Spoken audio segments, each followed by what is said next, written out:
Hello friends, what's up? It's Jaime here, and welcome to another episode of Rewriting Minecraft Diaries. As a veteran Minecraft Diaries fangirl and former theorist who has never moved on from anything in her life, I decided that I wanted to take a crack at creating an outline for how I would rewrite Minecraft Diaries. The full series playlist will be down below in the description. Last episode was about Divine Warriors Esmond and Enki. I will have that episode linked down below with the series playlist.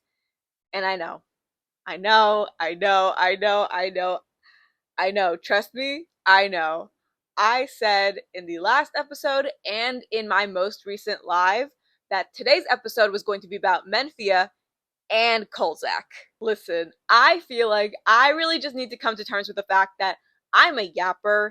I will always be a yapper. I've always been a yapper. It is just in my nature. It's just who I am. And the sooner that I can accept that fact, the sooner I can stop accidentally lying in this series, because I'm not trying to be misleading on purpose. I just can't ever shut up. I just talk too much, and then these scripts get so fucking long, and I'm like, shit. I was supposed to cover, like, literally, my first episode, I was like, I'm going to talk about all 6 Divine Warriors, and that did not happen, clearly. But again, I wasn't trying to be misleading on purpose. I genuinely thought, I'm like, oh yeah, no problem. I'm going to be able to cover all 6 Divine Warriors in one episode. And I was very wrong because, once again, I am a yapper. I just have too much to say at any given moment, particularly when it comes to Minecraft Diaries or My Street or anything like Aphmau related, or just anything that I'm like obsessed with. And I mean, you know this. If you watch my channel, then you know, like, my channel is where I come to yap. And yeah, I yap to my boyfriend and my friends, but when they're not available, my channel is where I like really come to yap. And again, any of my videos can tell you that. So, long story short, today's episode is going to just be about Menphia, and then the next episode will be about Kolac. For real this time, for realsies. I promise. I promise. Literally, like, I mean, honestly, it would take, at this point, it would take a miracle for somehow next episode to not be about Kolac.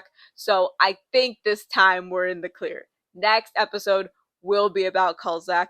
Sorry about that. Anyway, I was really excited to tackle Menphia and Kolac in this rewrite because out of all the 6 Divine Warriors, they're the ones that we knew the least about in the original series. But I do feel like the little bit of nuggets of information that we did get were very telling of some larger story beats that I really wanted to expand on in this rewrite. And honestly, not to toot my own horn, but I feel so proud of how this episode turned out. Like, I am the most proud of this episode of the ones that I've written so far. I really love how I have written Menphia's character, so I hope you guys love it too. Now, before we get into today's episode, I just wanted to go over some notes for the last episode. Like I said in the last episode, I'm going to be doing a notes section at the beginning of each episode just to kind of fill in the gaps for anything that I might forget, because I'm only human. I'm going to forget things. So this is an effort to kind of give myself a little bit of a cushion when I do inevitably forget little details, to just kind of insert them in the beginning of each episode. To be honest, this note section is going to be very brief. It won't always be like this. It just so happens that this note section is brief. So for my first note, they both have to do with Enki and the relics, but my first note is in regards to how the relic affected Enki mentally. I didn't outright say it in the last episode. I feel like it was more implied, but the most significant way that Enki was affected by the relic was that it unlocked his potential to think more. The relic didn't make him smarter, like so much smarter than he was before per se, but it did allow him to think about things faster and therefore think about more things, if that makes sense, which was both a blessing and a curse because it helped when he was researching things and like writing things, but it really burdened him when he was drowning in his regrets and guilt over everything that transpired that we talked about in the last episode. And then my other note from the last episode is that because Irene told Enki that the Celestial Cannon was powered from their relics, this is what led Enki to believing that studying the relics could provide him with answers, like more answers, about the cannon when he had so many questions about it. And okay, I think that is everything for now. So without further ado, let's get into the video. Alright, Menphia the Fury. In this rewrite, I have Menphia as the final Divine Warrior to have met Irene, and just so you know, I mentioned this in the last episode, I've done my best to distinguish the Divine Warriors as their own individual characters, but I am largely going to talk about them in context to the relationships with Irene and Shad. I'm really excited to talk about Menphia because after Shad, I feel like she has the most interesting and compelling relationship with Irene. But first, let's talk about Menphia herself. Menphia grew up in a village in Tula. This village was led by a council where Menphia's sister Halone was one of the counselors.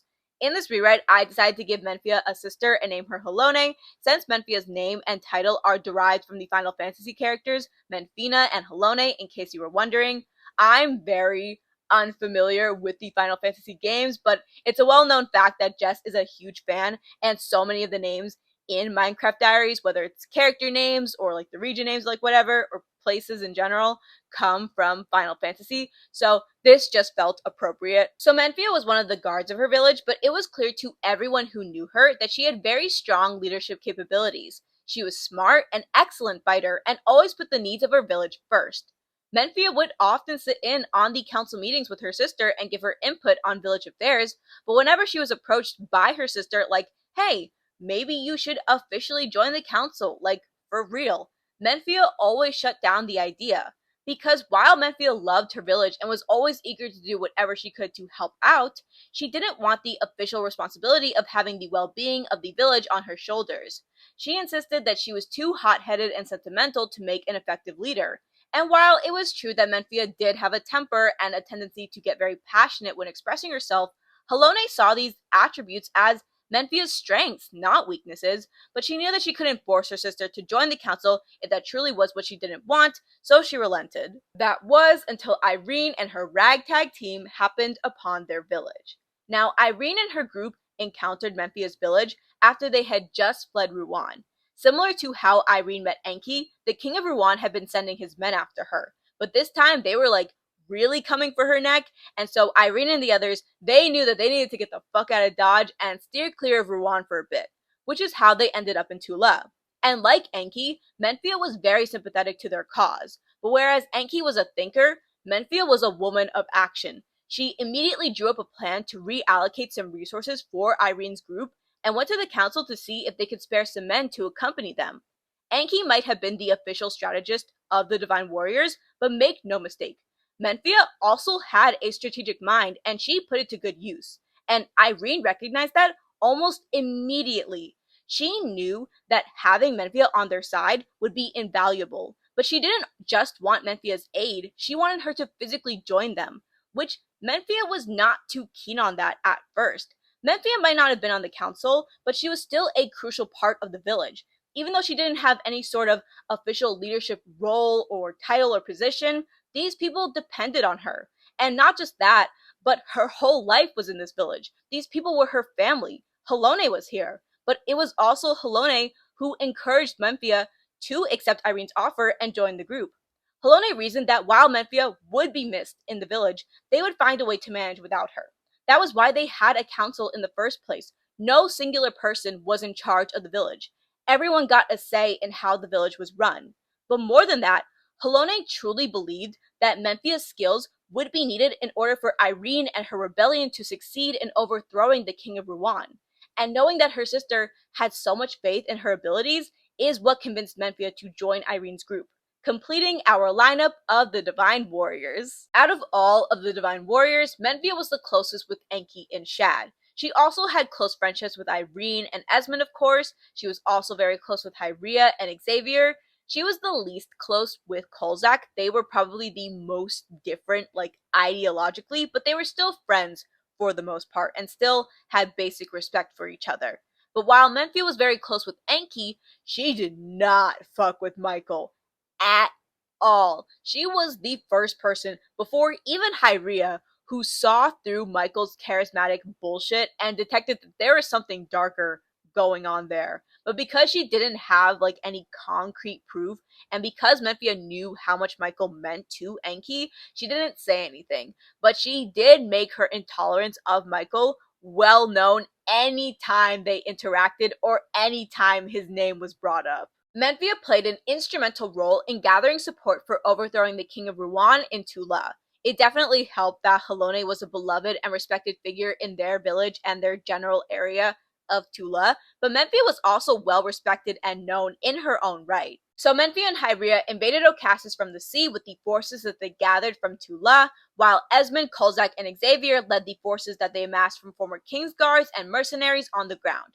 All the while, Irene and Shad confronted the king head-on, while Enki gave out orders via communication amulet in Scaleswind. Following their successful rebellion and the abolition of the monarchy, Menphia joined the Scaleswind Guard as Esmond's third-in-command. Now, when Menphia had first joined Irene, she fully planned on returning to Tula after the king had been overthrown and being like, okay, my business is done here, I'm gonna go home. But Menphia ended up growing very attached to Rouen and the friends that she had made, so she decided to remain in Scaleswind, at least for the foreseeable future. Out of all of the Divine Warriors, I would say that Menphia had the most unique relationship with Irene, which was likely due to the fact that Menphia was the only Divine Warrior who wasn't in love with Irene, which had nothing to do with Irene being a woman. She just wasn't Menphia's type. I actually have Menphia as a lesbian in this rewrite, and her and Hyria were romantically involved at this point. Also, if you have a problem with me making Menphia a lesbian in this rewrite, you can fuck off. You are not wanted here. Bye! No, what made Irene and Memphia's relationship unique was while Menphia admired Irene greatly for her kindness, courage, and leadership skills, she never deified her. Menphia respected Irene a lot, but she didn't treat her any differently than any other person. She didn't see her as this goddess, and Irene had always appreciated that. She had told Menphia on numerous occasions that it was Menphia who kept her grounded. Menphia was never afraid to speak her mind and openly disagree with Irene. When Irene and Enki were drafting up the lordship agreement, Menphia expressed her concerns that putting a singular person in charge of each village might not turn out any better than the monarchy. And Irene took Memphia's concerns to heart and decided to add regular town halls as a requirement for every lord once they were sworn in, and that a lord could be stripped of their title if they failed to listen to their people.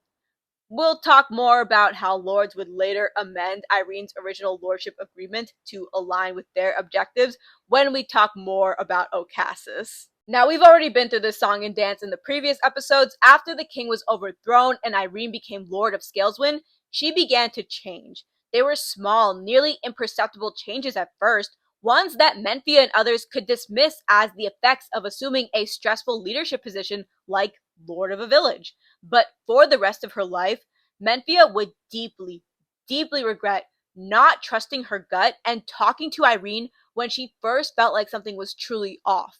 Because admittedly, Menphia first detected that something was wrong after the birth of Irene's daughter. Because while Menphia was no longer residing in Tula, she of course kept in close contact with her sister, who had recently started a family of her own.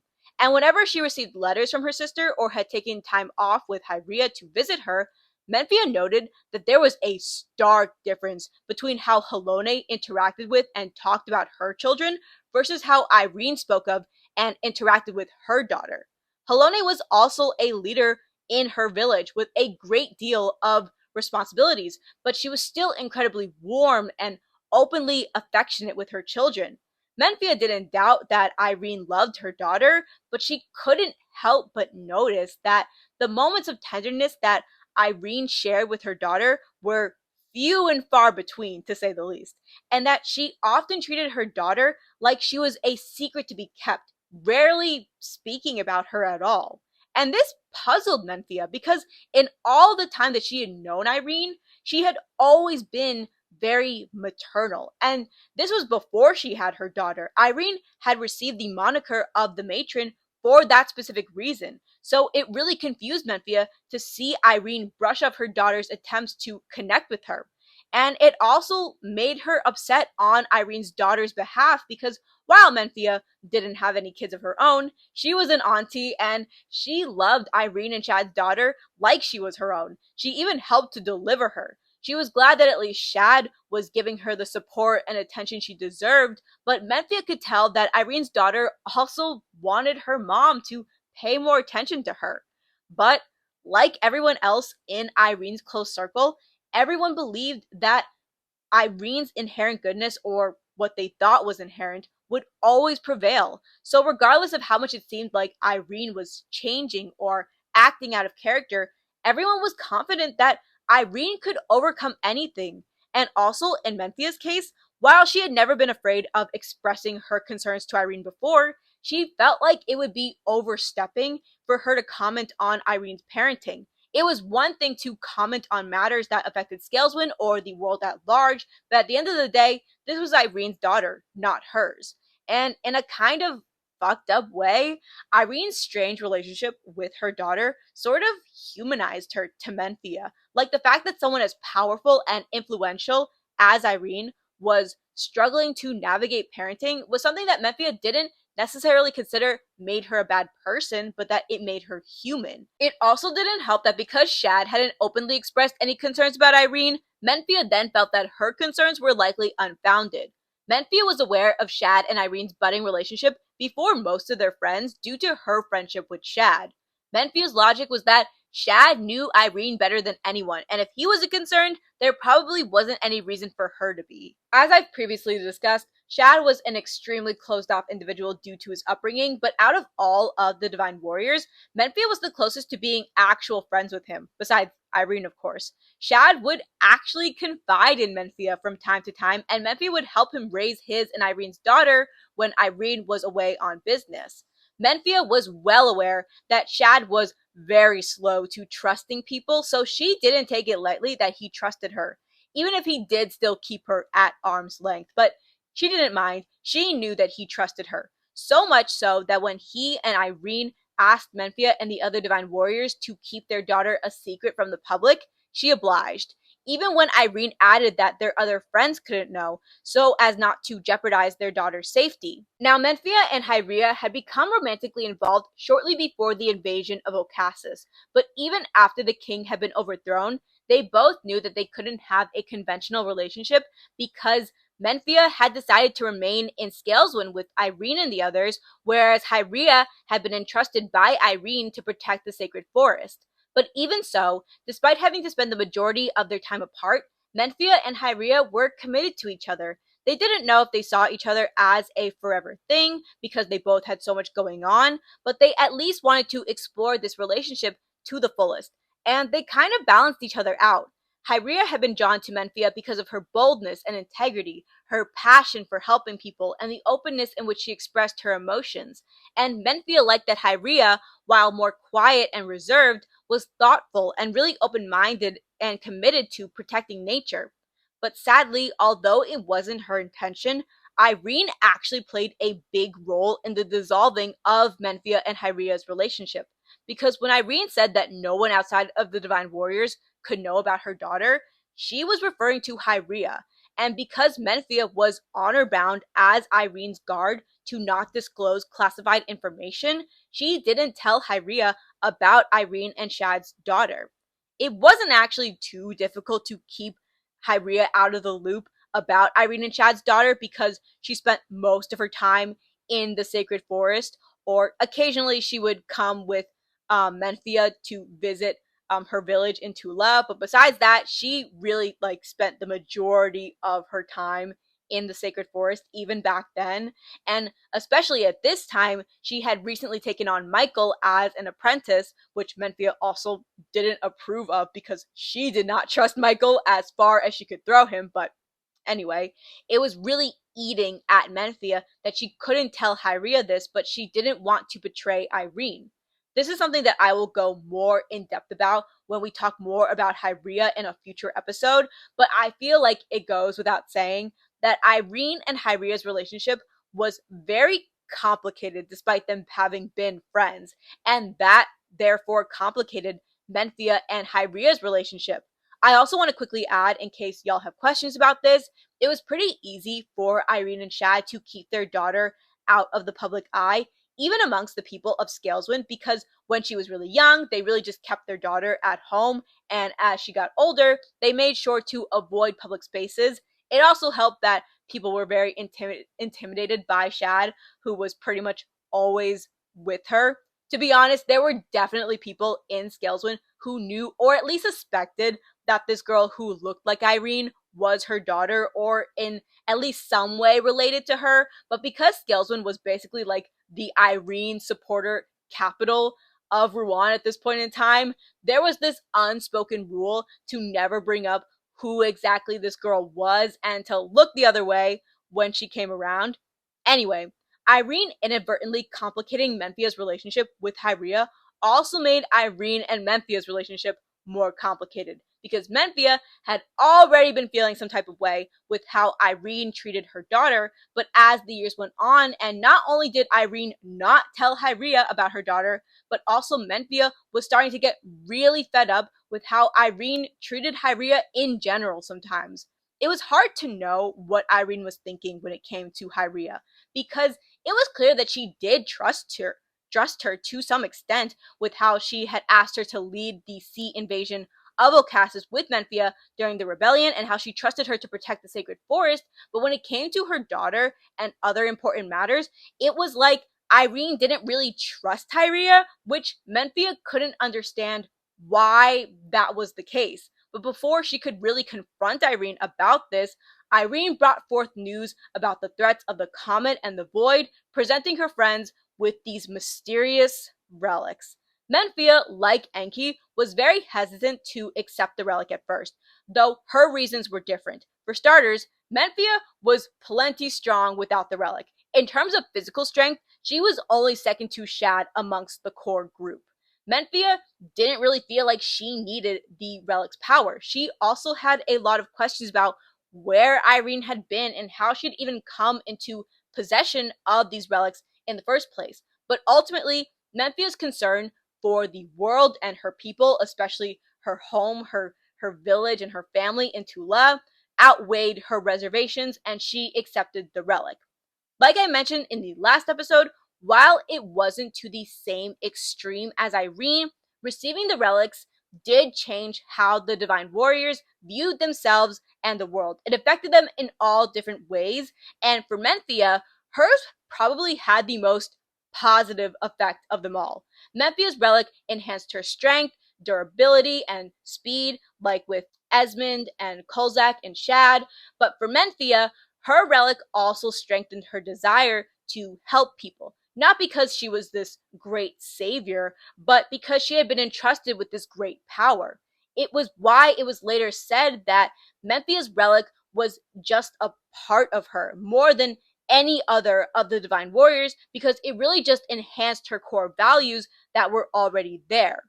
Menphia did not take the responsibility of having her relic lightly, especially after Irene and Shad's daughter went missing. Menphia, oh, she was devastated by her disappearance, even more so when Irene informed the Divine Warriors that their daughter had been consumed by the void.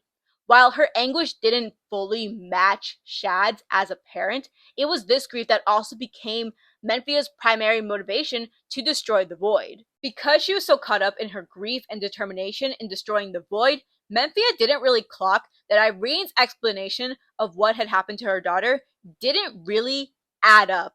But again, even if she had noticed, Menphia was so focused on eliminating the void that it's unlikely that she would have been able to do anything about that anyway. So Menphia and Kolac assisted Shad in pushing back the void, while Irene wielded the celestial cannon to destroy the comet with Esmond and Enki. Obviously, Menphia was relieved when these threats had been eliminated, but she was still so deeply saddened by the loss of Irene and Shad's daughter. It was something that actually brought Menphia and Shad together in a sad way, this mutual grief, which only made Irene's lack of grief all the more confusing and frankly enraging for Menphia. As I discussed in episode 1, Shad was absolutely gutted over the loss of his daughter. He loved his daughter so much, anyone who knew about them could see that. So the fact that Irene didn't really seem to be grieving her daughter was honestly starting to piss Menphia off. Like I said before, as outspoken as she prided herself on being, Menphia was very hesitant to comment on Irene's parenting because she wasn't a parent. But she was starting to run out of fucks to give when it came clear that Irene didn't seem like she was actually mourning the loss of her daughter. And for Menphia, this grief was weighing so heavy on her heart that she actually ended her relationship with Hyria because of it. Their relationship had already been dying a slow death with everything that had been happening with the comet and the void, but the fact that Menphia had been sworn to secrecy about the very thing that she really wanted to confide to Hyria about was really the final nail in the coffin. Because Menphia was heartbroken over the daughter's death, and when Hyria tried to get her to talk about what was wrong, get her to open up, Menphia was like, I can't tell you, which obviously frustrated Hyria because something was obviously wrong, and Menphia was clearly keeping something from her, and Menphia was frustrated that she couldn't tell Hyria what was wrong, and it was just this continuous cycle of hurt feelings until it ended. And so, because of her own feelings of grief, but also because of how Irene and Shad's reactions to their daughter's death were like night and day, Menphia was determined to get the truth out of Irene. Little did she know, the truth was so much uglier and horrible than she could have ever imagined. Menphia confronted Irene multiple times over what the hell is really going on, and while Irene would never have admitted this, it was actually Menphia's repeated attempts and wearing her down that led Irene to finally admitting the truth about the relics and the celestial canon when Shad confronted her in front of all of the divine warriors. Menphia, as you can imagine, was completely horrified and disgusted. It made her completely sick to her stomach to know that so many people have been killed by Irene for her to create the relics, and that Irene had even killed her own daughter. It also wasn't lost on her that Irene had only forged enough relics for the Divine Warriors and left Hyria and even Xavier out, though to be fair, Menphia wasn't certain whether she should be angry or relieved about that. So, Shad defects, Irene is heartbroken, the whole song and dance. And frankly, Menphia is not too far behind. She did not blame Shad at all for leaving. The only reason why Menphia hadn't defected yet herself was because she naively believed or hoped that there would be a way for her to get through to Irene and get her to take responsibility and accountability for what she did. Menphia would later admit that it was very naive of her to hope for this, but it was also like she was still clinging on to the hope that the person that she had believed Irene to be, the person that she had fought with and fought beside and loved and cared about, was still in there somewhere. She was only human after all. Like, I want it to be very clear, like, obviously, again, like, Menphia was clearly the moral, at the end of the day, the moral compass of the divine warriors, but she was still only human. They were all human, but like she was still human. And so like yes, it's like she wanted to call out Irene, but she also was just like, I like maybe I can get her to see why what she did was so terrible and try to get her to take responsibility in some way. So she thought, if I just talk to her, if I express my outrage for what Irene did but don't outright condemn her, maybe I can get through to her. It's why she didn't defect on the spot when the truth came out. While Menphia was unable to contain her unbridled disgust and contempt for what Irene had done, she let Irene think that she also believed that she had only done what was necessary, even though she knew that it likely meant that Shad had lost respect for her. But sadly, even with Menphia's attempts to get through to her and the guilt that Irene was now openly displaying, Irene continued to double down on her choices, saying that she had made the difficult decision that no one else could make. She had saved the world with the sacrifices she made. And that was it for Menphia. She was gone. But not before the remaining Divine Warriors had approached her about their plot to kill Shad. At this point, Menphia was so disillusioned with Irene and the Divine Warriors that she did not mince her words towards Esmond, Kolac, and Enki. She called them callous cowards for wanting to go after Shad when he was having a completely reasonable reaction to learning that the woman that he loved, the mother of his child, had killed his daughter. Menphia was especially livid towards Enki, who she accused of having no spine and just going along with what Esmond and Kolac were telling him to do. While disgusted and disappointed, it didn't actually surprise Menphia too much that Esmond and Kolac had devised this plan, but for Enki to go along with it when it was very clear that he knew that it was a terrible thing to do angered Menphia beyond belief. She expected better from all of the Divine Warriors, but especially Enki. Esmond and Enki tried to reason with her, but Menphia, she stood her ground. She officially resigned from her position as a Scaleswind guard and prepared to leave Rouen. But before she left, Enki had one final request of Menphia: to destroy the Celestial Cannon, which Menphia was more than happy to do, not because Enki asked her to, but because she would have been damned to ever let anyone use the Celestial Cannon ever again. And so she destroyed it. Or so she thought, sadly, but that's for another episode. Menphia was tired, man. She had dedicated so many years of her life at this point to Irene and her cause in this region, and now after everything she had learned, she just wanted to go home to her family in Tula and figure out what the hell she was going to do next. But she also knew that she wouldn't be able to live with herself if she didn't try to at least warn Shad about the incoming attempt that was about to be made on his life. And so, unbeknownst to Esmond, Enki, and Kolac, Menphia located Shad and informed him of their plot, which, as we know, Shad did not take well, morphing into the Shadow Lord as a result, though even now, in his warped state, Shad was grateful that Menphia was on his side and that she had been looking out for him, but he actually told her that it would be best if she stayed out of the impending fight, not because he doubted her abilities, but because she still had people who needed her. She still had a home to go back to. Shad correctly deduced that Menphia would be remembered as a villain if word got out that she had aided him, and for the sake of her family and herself and her reputation, it would be best if she stayed out of the conflict. And so, the War of the Magi commenced, and Menphia returned to Tula. Although she had heeded Shad's advice and stayed out of the war, it was kind of impossible for Menphia or anyone to ignore the effects of the war, where Menphia and Halone could see the battles even from their village. But when Halone had tried to ask Menphia about the recent events in Rouen, Menphia did not want to talk about it. Frankly, Menphia was very traumatized upon her return to Tula and became a bit reclusive.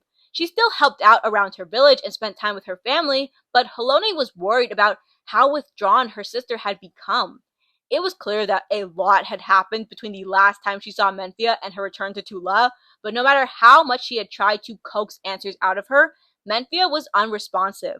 Memphia's sleep was plagued by nightmares of Irene and Shad's daughter. Obviously, Menphia knew in her heart that the blame rested solely on Irene for what had happened to her, but a small part of her was angry with herself for not having been able to prevent the daughter's death or any of the subsequent deaths. It broke Halone's heart to see what her fiery, passionate sister had been reduced to, but she didn't know how to get through to her. Menphia would later learn of Shad's death shortly after the War of the Magi concluded. It was Hyria who actually reached out to her and broke the news, and Menphia was devastated. She knew she knew in her heart that the war wasn't going to end until at least someone died, but all of these people had been her friends at one point. She didn't want any of them to die, but Shad dying felt especially painful because Shad's only crime at this point had been loving his daughter so much, and the fact that he didn't want to stay with the woman who had murdered her or the people who enabled and forgave her actions. It felt like such an injustice that Shad had been the one to die. Learning of Shad's death really opened the floodgates for Menphia. She told Halone everything, just spilled her guts about everything that happened with Irene and the Divine Warriors and the relics and the cannon, just everything. And Halone told her that while Menphia might not be able to undo the damage of Irene's actions, it was still possible for her to help the families and friends of the people who had been affected. But first, Menphia needed to forgive herself before she could help others again. It took time, but eventually Menphia was able to make peace to some extent with what had happened. She was only able to do so because she resolved to do whatever she could for the friends and families of Irene's victims, but unfortunately, they would have to wait until after the Human Wyvern War. Menphia didn't return to Rouen or rejoin the Divine Warriors during the Human Wyvern War. However, she did work to mitigate human wyvern relationships and prevent as much of the bloodshed as she could. Although Menphia couldn't communicate with the wyverns the way that Irene could, she was able to reach a level of understanding with them that allowed her to protect both her people and the wyverns as best as she could. After the Human Wyvern War, reached its conclusion, Menphia decided that it was time for her to seek out the families and friends of Irene's victims as she had originally planned to do. Unfortunately, she didn't really know where to begin. It wasn't as if these people were like openly advertising that Irene had kidnapped their friends and relatives, because they probably had no idea what had happened to them. And besides, people went missing all the time. Menphia couldn't assume that every missing person ever reported was someone that Irene had killed, or at least God, she hoped that that wasn't the case. But she also knew firsthand that Irene wasn't an idiot. She wouldn't have made it so easy for the disappearances of all these people to be so easily traced back to her. Now, Menphia would actually get the answer to her problem, or at least this problem, in an unexpected way, through Kolac. Following the Human Wyvern War, Kolac paid Menphia a visit in her village. But make no mistake, this was by no means a happy reunion.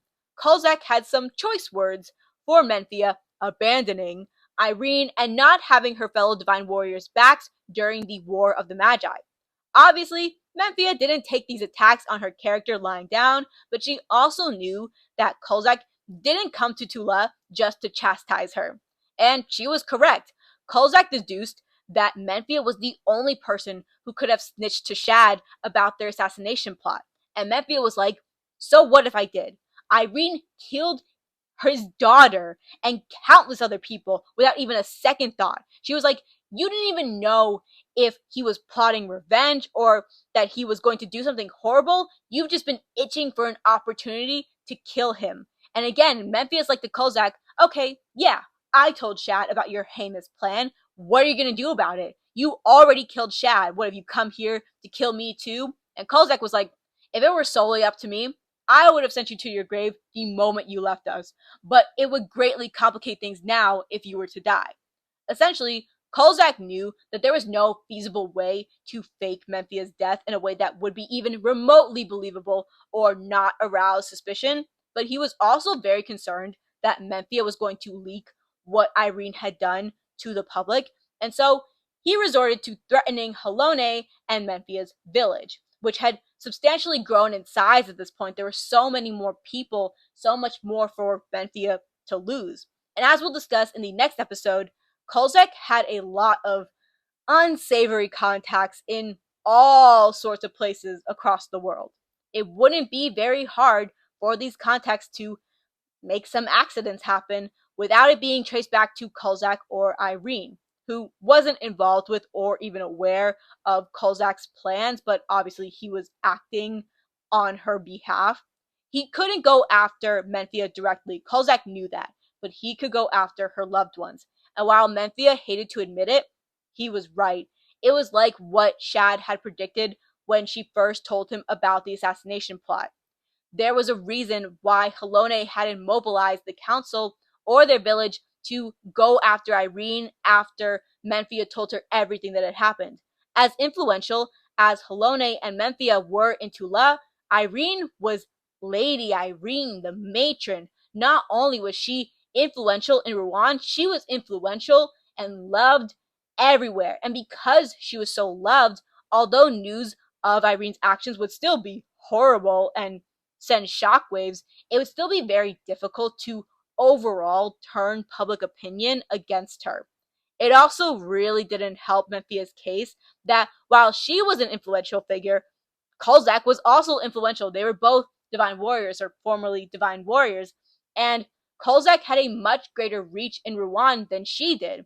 And because he was positioned so closely to Irene, he also got a lot of reach from that.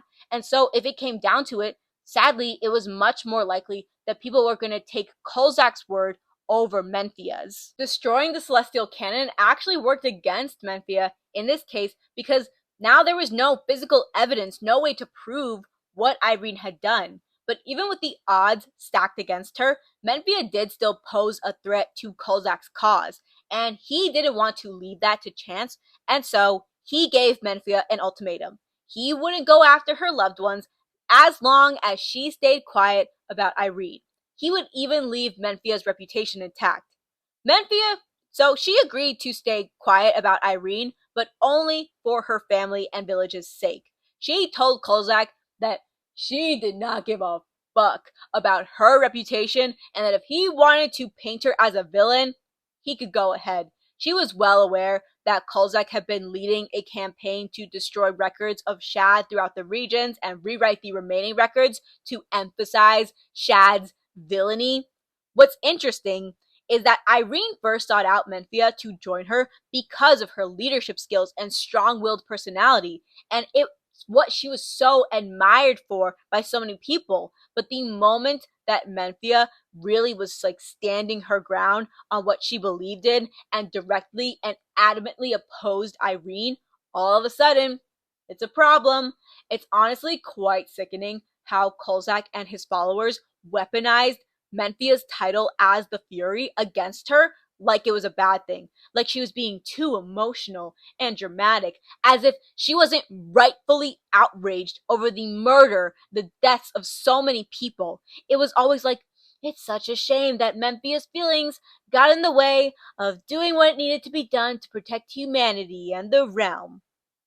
We will circle back to this in the next episode and at later points in the series, but Kolac is largely responsible for the lack of records of Menphia in the world, especially in Rouen. Of course, there are still plenty of records of her in Tula, but even some of those wrongfully depict her as someone who was just too emotional for no good reason. Now, even though Menphia had promised to stay quiet about Irene, she hadn't said anything about connecting with the families and friends of Irene's victims, and Kolac accidentally gave her a pretty good lead of where to start looking, because if Kolac was having his followers sniff out dissenters, Irene dissenters, that meant that he knew where these dissenters were, and even if they weren't connected to Irene's victims, which many of them weren't, she could still approach these people as potential allies, and so that's what she did. But not before she was visited by Enki, which Menphia almost turned Enki away after what happened with Kolac, but after seeing how visibly wrecked Enki was, she decided to, okay, I'll hear you out. And so Enki confessed to her that he was plagued by the guilt of what happened with Shad, the relics, and Michael. And although Menphia still harbored a lot of anger and resentment towards Enki for going along with Kolac and Esmond's plan, she still cared for him. He had been her friend for many years. That doesn't just go away, but she also knew that she couldn't be the one to absolve him of his guilt, even if she had the ability to do so. So instead, she told Enki to do what he had always done. Write. Record everything that's happened, write down his feelings so that he could process everything. And that's what he did. But before Enki left, Menphia asked him if he could remove her relic. She had been trying to do so, actually, for a while, unsuccessfully, because she didn't feel right about having the relic anymore, having now learned the truth of how it was made. Enki encouraged her to seal away the relic so that it wouldn't fall into the wrong hands, which Menphia readily agreed to. And so, Enki helped Menphia extract the relic from herself. It was a physically painful process, but Menphia felt a lot more at peace once she no longer had the relic within her. Yes, she was weaker now, but she felt so much better knowing that she wasn't using this power that had came at the cost of so many lives. The relic would then be guarded by her village, and Menphia's family would then continue to guard the relic for generations to follow. Menphia would spend the rest of her life traveling the world, seeking out the people that Irene's victims had left behind, careful not to draw too much attention to herself so that Kolac or his supporters would realize what she was doing, letting them know what had happened to their loved ones and helping them get some retribution. But more on that in another episode. Of the Divine Warriors, Menphia would only remain in contact with Enki for obvious reasons. She would also periodically reach out to Hyria. Though they would never resume their romantic relationship, they would still remain friendly for the rest of Menphia's life. Menphia would eventually settle down with a woman in Tula, but never had any kids of her own. Although Helone did have several children, who would go on to protect Menphia's relic and pass on these practices and stories of their aunt to their children, who would pass them on to their children, and so on and so forth. Helone's descendants would extend to Leoshan and Lo. Menphia's relic remains untethered to anyone in the present day. She didn't want to see anyone wield its power out of respect for the people who had been murdered in order for it to have been made. But she also didn't want to see it destroyed because she was uncertain what would happen to the souls that had been used to forge the relics. She was aware that their souls might not be in the relic per se, and that there was maybe nothing more she could do for them. But Menphia also didn't want to take the chance of harming them any more than what Irene had already done to them. And so, her relic remained sealed in her village in Tula. Alright, that's all I have for today's episode of Rewriting Minecraft Diaries. Thank you guys so much for watching. This was a long one, or at least it feels like a long one, so thanks for sticking around. The next episode, like I said before, will be about Kolac, but actually though, for for real this time. It only took 4 episodes, but we will be talking about Kolac, and only Kolac, so that we can finally move on and talk about other things besides the Divine Warriors. Don't get me wrong, I've really enjoyed talking about the Divine Warriors, but I just did not think that we were going to be talking about them for this many episodes, so my bad. But Kolac's episode will be coming out in August, so stay tuned for that. Also, I just want to thank you guys so much for all of the love and support that you guys have been showing on the previous episodes of this series and my live streams that I've been doing, because I've really been putting myself out of my comfort zone with those especially, and they're just so different from what I usually do on the channel. And I've also just been working so hard on the Rewriting Minecraft Diaries episode, so thank you guys so much for all of the love. I really appreciate it so much. It's been so fun engaging with you guys in the chat of the lives. I'm actually thinking about going live again on August 20th, but I'm not totally locked into that date. I want to do a My Street Season 7 predictions kind of thing. I was going to do a video initially, but I thought that going live might be more fun to get your guys' feedback and theories and things like that, and speculations, what you think is going to happen in the upcoming Season 7 in Faded Memories, and then in One Last Time. But yeah, so currently I'm thinking August 20th, but I'm not totally locked in on that date. I will update you guys if that changes, so keep an eye on the community tab for more information regarding that. Once again, that's all I have for today's video. Thank you guys so much for watching. I upload Wednesdays, Fridays, and Saturdays, except when I don't, and I will see you guys in my next video. Bye, guys.